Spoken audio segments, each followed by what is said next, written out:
Hello दोस्तों, स्वागत है आपका फिर से मेरी एक रोचक कहानी में। उम्मीद करती हूँ पसंद आएगी। जब मैं मार्केट से घर आई तो मैंने देखा कि जीजू घर आए हुए हैं और मम्मी पापा के साथ बातें कर रहे थे। मेरी दीदी 7 महीने की प्रेग्नेंट है, तो दीदी ने जीजू को भेजा है कि पीहू को अपने यहाँ ले आने के लिए, ताकि मैं दीदी की प्रेगनेंसी के टाइम देख रेख कर सकूं। दीदी ने फोन पर मम्मी पापा से बात कर ली थी और मम्मी पापा ने मुझसे इजाजत ले ली थी। तो मैंने कहा था कि मैं चली जाऊंगी, मुझे कोई दिक्कत नहीं है और मैं दीदी के साथ कुछ समय बिता सकूंगी।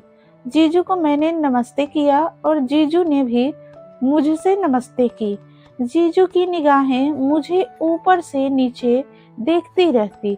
उनकी नजरें से साफ पता चलता कि मुझे लेकर उनकी फीलिंग कुछ और है। मेरे जीजू इतने स्मार्ट हैं कि कोई भी लड़की उनकी दीवानी हो जाए। जीजू दोपहर के समय हमारे यहाँ प्रयागराज आए थे और अब हमें ट्रेन से शाम के समय जयपुर के लिए दीदी और जीजू के घर निकलना था। तो मैंने अपनी पैकिंग करते समय यहीं पे कर ली थी और मम्मी पापा ने कहा पीहू अपनी दीदी का ध्यान रखना। मैंने हाँ मन में गर्दन हिला दिया हाँ कहकर। और अब हमारा घर से निकलने का समय हो चुका था। जीजू ने कहा पीहू हमें स्टेशन पहुंचने में आधे घंटे लग जाएंगे, तो समय हो चुका है, हम निकले। मैंने कहा जीजू मैंने अपनी पैकिंग कर ली है, मैं रेडी हूँ। जीजू ने कहा कोई बात नहीं है, तुमने जो शॉपिंग करनी होगी जयपुर चलकर कर लेना। न जाने क्यों मुझे अपने जीजू से बातें करने में शर्म आती थी और बातें करते करते मेरी नजरें नीचे हो जाती थी। और आज तो मुझे जीजू के साथ आधी रात में सफर के लिए निकलना है। हम दोनों ने अपनी ट्रेन पकड़ ली और आमने सामने की सीट थी, लेकिन एक सीट कंफर्म ना होने की वजह से हम दोनों एक ही सीट में बैठे थे। जीजू मुझे थोड़ी दूरी बनाकर बैठे थे। रात होते ही मुझे नींद आने लग गई और नींद में ही मैंने जीजू के कंधे पर अपना सर रख दिया। यह देखकर जीजू थोड़ा मेरे करीब खिसक गए ताकि मुझे तकलीफ ना हो। अचानक से झटके से मेरी नींद खुली तो फिर जीजू ने कहा पीहू तुम आराम से लेट जाओ, मैं साइड होकर बैठ जाता हूँ। मैंने कहा जीजू दिक्कत होगी आपको, मैं लेटूंगी नहीं। जीजा जी ने कहा तुम्हें नींद आ रही है, तुम लेट जाओगी तो तुम्हें आराम मिल जाएगा।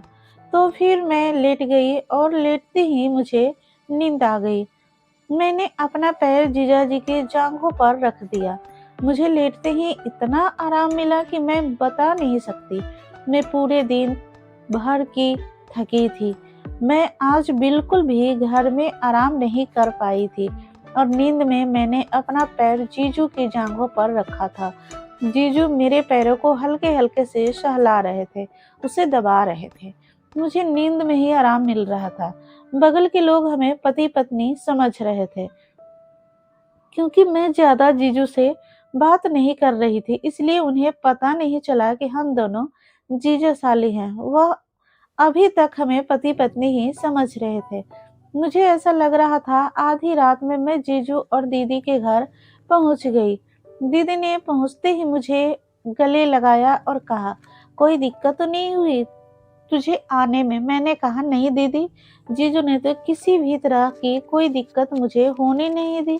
दीदी ने अपने कमरे के सामने वाला कमरा ही मुझे ठहरने के लिए दिया, जहां मैंने अपना सामान रख दिया। दीदी की प्रेगनेंसी का 7वां महीना चल रहा था, इसलिए मैं सोचा कल से ही मैं घर का सारा काम संभाल लूंगी। यहाँ पर दीदी और जीजू ही रहते हैं। आधी रात को करीब हम जीजू के घर पहुंचे थे। ठंड का समय था, तो इतनी ठंड मुझे लग रही थी कि मैं कांप रही थी। दीदी ने अदरक वाली चाय बनाई और जीजू को और मुझे पिलाई। इसके बाद खाना वगैरह गर्म किया और जीजू और मुझे खिलाया। फिर दीदी ने कहा पीहू अब तू अपने कमरे में आराम से सो जा, कल हम बातें करेंगे। मैं अपने कमरे में चली गई। मैंने सामान कमरे में यूं ही अभी रख दिया था। मैंने सोचा सुबह अपने सामान को सही से कमरे में समेट लूंगी, क्योंकि मुझे कपकपाहट हो रही थी और ठंड बहुत ज्यादा लग रही थी। सो मैं कंबल में घुस गई और सोने लगी। लेकिन जब भी मेरी आंखें बंद होती मुझे जीजू की वह छुअन याद आती, जब वह मेरे पैरों को सहला रहे थे। मेरे जीजू इतने अच्छे हैं कि मैं बता नहीं सकती। लेकिन एक बात है, आपको बताना चाहूंगी। जब दीदी और जीजू की शादी तय हो रही थी तो जीजू और उनके घर वाले दीदी को देखने घर आए थे। मैं चाय नाश्ता लेकर के जीजू और उनके परिवार के लिए जैसे ही हॉल में आई तो जीजू की नजर मुझ पे पड़ी और मैंने पहली बार ही इस समय जीजू को देखा था। तो मैंने उन्हें देखकर हल्के से मुस्कुरा दिया।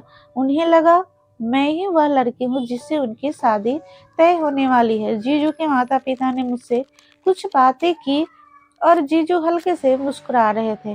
फिर थोड़ी ही देर में माँ ने कहा, पीहू जाकर दीदी को बुला लो। तो मैं दीदी को उनके कमरे में बुलाने ले आई और बुलाकर हॉल में लाई तो जीजू को पता चला कि मुझसे नहीं, मेरी बहन से उनकी शादी की बात चल रही है। यह बात जीजू ने मजाक मजाक में ही मुझसे शादी की बात बताई थी। तो यह सुनकर मैं शर्मा गई थी। मुझे नींद नहीं आ रही थी। कंबल में गर्माहट के कारण मुझे अच्छा लग रहा था, लेकिन मेरे दिल दिमाग में न जाने क्यों जीजू का चेहरा घूम रहा था। ऐसा लग रहा था कि काश जीजू जैसा लड़का मुझे भी मिल जाए। कुछ देर बाद मुझे प्यास लगी। मैं उठ करके किचन की ओर जाने लगी। तभी दीदी के कमरे से कुछ आवाज आ रही थी। न चाहते हुए भी खिड़की की झिरियों से मैंने झांक कर देखा। दीदी और जीजू आपस में लिपटे एक दूसरे को चूम रहे थे। यह देख करके मेरा मन मचल गया और मैं पानी पी के अपने कमरे में आ गई और मेरी आंखें से नींद कोसों दूर थी। सुबह हुई, मैंने कहा चलो अब मैं नहा लेती हूँ। मैं नहा करके जैसे ही बाथरूम से बाहर निकली, इस समय जीजू कमरे में आए। वह मुझे देखते ही रह गए। मैं तौलियों में लिपटी थी। जीजू एकटक मुझे निहार रहे थे। मैंने जीजू को इस तरह पहली बार आना देखा था, लेकिन जीजू का इस तरह से मुझे देखना ना जाने क्यों अच्छा लग रहा था। जीजू धीरे धीरे मेरे करीब आए। वह ऐसे लग रहे थे जैसे वह मेरे होठों को चूमना चाह रहे हो। उनकी आंखें लाल हो रही थी। वह अपने हाथों को धीरे धीरे मेरे चेहरे के पास ले आए, मेरे चेहरे से पकड़कर होठों के करीब ले आए। फिर एक झटके से अपने हाथ हटाकर बोले, मुझे माफ करना। मैं बिना दरवाजा खटखटाए अंदर आ गया। मैं ऑफिस जा रहा हूँ। तुम्हारी दीदी के सर में थोड़ा दर्द बता रही थी।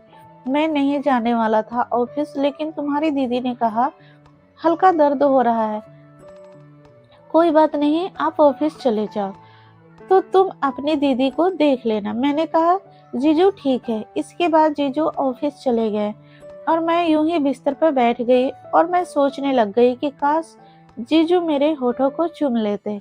लेकिन खैर, इसके बाद मैं कपड़े पहनकर दीदी के पास गई और घर के जो बचे हुए काम थे वह सब मैंने कर दिए। रात हुई। जैसे ही जीजू ऑफिस से घर आए, मैंने दीदी से पूछकर जीजू के पसंद का खाना बना दिया था और जीजू, मैं और दीदी एक ही टेबल पर साथ में खाना खाने लगे। जीजू ने मेरे खाने की खूब तारीफ की। यह सुनकर मैं शर्मा गई और इसके बाद कुछ बातें करके हम तीनों थोड़ी देर मिलकर टीवी देखे। इसके बाद अपने अपने कमरे में सोने चले गए। मेरा सर आज ना जाने क्यों भारी भारी सा लग रहा था और बिस्तर पर जाते ही मुझे नींद लग गई। जीजू थोड़ी देर बाद मेरे कमरे में आते हैं और मेरे करीब बैठ जाते हैं। वह मेरे बालों को सहलाते हैं। मुझे ऐसा लग रहा था जैसे मैं नींद में सो रही हूँ, लेकिन हकीकत में जीजू मेरे करीब बैठे थे और मेरे बालों को सहला रहे थे। मेरी आंखें खुली। जीजू ने कहा, पीहू तुम बहुत ज्यादा खूबसूरत हो। मैंने अपनी नजरें नीचे की हुई थी। मैंने उठने की कोशिश की तो जीजू ने कहा, नहीं पीहू, यूं ही लेटी रहो, मैं तुम्हें देखना चाहता हूँ। यह सुनकर मैं शर्मा गई और जीजू मेरे होठ को अपनी उंगलियों से मसलने लगे। मुझे अजीब सा नशा छा रहा था। जीजू भी नशे में लग रहे थे और मुझे लग रहा था कि जीजू मुझे बाहों में भर ले। जीजू मेरे होठों से होकर मेरे सीने को सहलाने लगे। मैं कसकसाने लग गई। जीजू ने मेरी शर्ट के एक एक बटन धीरे धीरे करके खोल दिए। इसके बाद मेरे ब्रा को खोल करके उन्होंने बिस्तर पर फेंक दिया और उन्होंने मुझे बाहों में भर के पूरे मेरे जिस्म को चूमने लगे। मुझे अब रहा नहीं जा रहा था। मैंने भी जीजू के बाहों में भर लिया और वह सब करने की इजाजत दे दी जो जीजू की आंखों में छलक रही थी। पीहू, मैं तुम्हें जब से पहली बार देखा था तब से ही तुम मेरी नजरों में बसी हुई थी, लेकिन मैं तुम्हारी बहन से धोखा नहीं करना चाहता था। लेकिन जब तुम्हें नहाने के बाद गीले तौलियों में और बालों में लिपटे देखा तो मैं अपने आप को रोक ना पाया। आज ऑफिस में भी मेरा ध्यान काम पर न था। मेरे ख्यालों में तुम बसी हो। मेरे जीजू पूरे जिस्म को चूम रहे थे और कह रहे थे, आई लव यू पीहू, मैं तुमसे बहुत प्यार करता हूँ और मैं तुम्हें पा लेना चाहता हूँ। जीजू का एक हाथ नीचे था और वह मुझे जोर जोर से सहला रहे थे। मैं चाह कर भी कुछ न बोल पा रही थी। यूं लग रहा था मेरा शरीर बस जीजू की बाहों में कसा रहे। आज मेरे साथ वह सब हुआ जो मैं भी चाहती थी। इसके बाद से हर रोज आधी रात को जीजू मेरे कमरे में आते और मुझे जी भर कर अपनी बाहों में भरकर प्यार करते, मेरे पूरे जिस्म को चूमते। न जाने क्यों मैं यह सब हर रोज जीजू के साथ करती रही, जो कि गलत था, लेकिन मैं पूरी तरह से जीजू की हो जाना चाहती थी। मुझे जीजू दिल और दिमाग में इतना ज्यादा पसंद थे कि मैं जीजू के साथ सब कुछ करना चाहती थी। जीजू ने एक रात मुझे अपनी बाहों में भरकर कहा, पीहू, जब से तुम्हारी दीदी प्रेग्नेंट हुई है तब से मैं तुम्हारी दीदी के साथ संबंध नहीं बना पाया हूँ, क्योंकि डॉक्टर ने सख्त मना किया था कि अभी शारीरिक संबंध नहीं बने वरना दिक्कत आ सकती है। तो फिर बस मैं ऊपर ऊपर से ही उसे चूम लिया करता था ताकि मेरी उत्तेजना शांत हो सके। लेकिन उस दिन जब मैंने तुम्हें तौलियों में देखा तो मैं पूरे जिस्म को देखता ही रह गया। उस समय तो मुझे बहुत मुश्किल से मैंने अपने आप को रोक लिया, लेकिन इसके बाद मैं अपने आप को नहीं रोक सका। पीहू, तुम भी मुझसे प्यार करती हो ना? यह सुनकर मैं जीजू के गले लग गई और कहा, यदि मैं आपसे प्यार ना करती तो मैं अपना सब कुछ आपको कैसे दे देती। मैंने जीजू से कहा, जीजू, यदि यह सब दीदी को पता चल गया तो मैं उनकी नजरों से गिर जाऊंगी। जीजू ने कहा, तुम इसकी चिंता मत करो, मैं सब संभाल लूंगा, मैं तुमसे दूर नहीं जा सकता। यह बोलकर जीजू मुझे बाहों में भरकर प्यार करने लग जाते हैं और मैं भी उनकी बाहों में लिपट जाती हूँ।